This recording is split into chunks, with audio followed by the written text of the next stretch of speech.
Thank you for joining us at Step Up Together. Today, we are talking about brand recognition and trust, especially in industries that are thriving online. How women can make a name for themselves and their businesses when there are seemingly endless options and resources online. So, I am Joanna Garcia Swisher.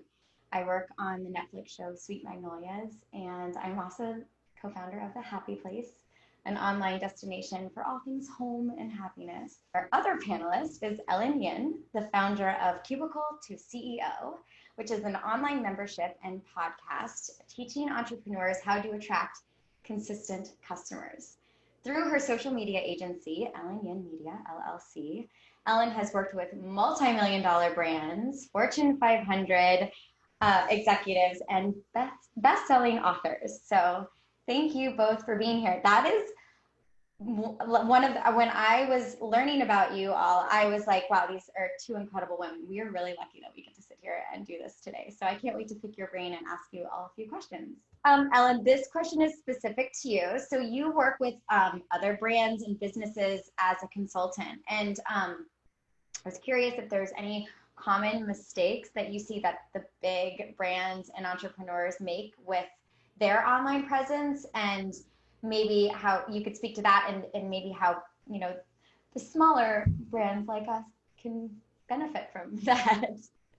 Well, I don't know if I'd consider you a small brand, you or Adriana, but yeah, I'm happy to speak on that. So I think, it's a little bit of what I talked about before. I think the biggest mistake I see with bigger brands is that they lose the sense of connection with their people because they don't engage in dialogue, in ongoing dialogue, right? They kind of just look at their online presence as a way to distribute content, and then it ends there. But I really believe that people buy from people, even if you're a massive brand, right? There's still a human connection behind that. And so I think a huge mistake is to not engage people in two-way conversations. Like when you post something, if people are commenting on your post, reply to them, right? Ask them questions, continue the conversation.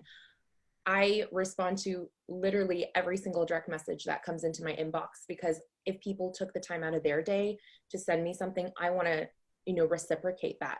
Obviously, there are healthy boundaries. And like Adriana mentioned earlier, you want to make sure that you are prioritizing self-care in that. But I think that it's just important to engage in that ongoing dialogue. And realize too that, oftentimes people with smaller audiences, they kind of lament that almost. They're like, oh man, I wish I had a bigger community. I wish I had a bigger following. And something that I think is really powerful that we often forget when we have smaller audiences is that we actually have the privilege to have intimate relationships with our audience. You lose that, if you're, I don't know, like the Nike of the world, it's impossible, like literally just impossible for you to know someone by name and their family and what's going on in their lives and what they care about. But when you have a small audience, you have that privilege. So don't forget that, and don't lose the sense of empowerment in that, being able to, know someone by name when they come into your DMs. And so I think that's a really powerful thing that people often miss out on, is that ongoing dialogue. I love that.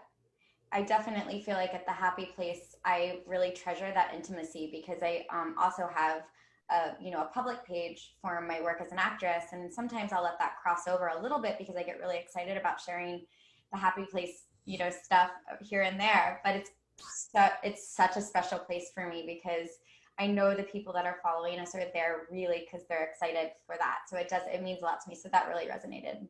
That's really good advice too.